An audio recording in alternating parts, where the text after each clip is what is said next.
মূল্য নিয়ন্ত্রণ এবং সচেতনতা বৃদ্ধিতে বাজার মনিটরিং করছে বিএসটিআই।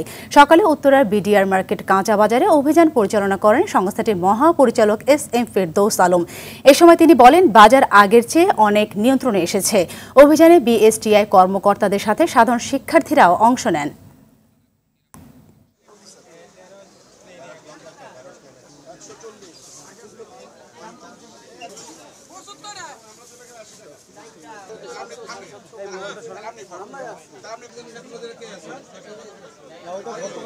অধিকাংশ মাসি ফ্রোজেন হিসাবে আসে, কিন্তু তারপরেও কথা হচ্ছে একটা অধিক সময়কাল ব্যাপী যেটা বাজারজাত করা আছে সেটার কোয়ালিটি একরকম হবে, আর এই গতকালকে ফ্রিজ করে যেটা নিয়ে আসছে সেটার কোয়ালিটি।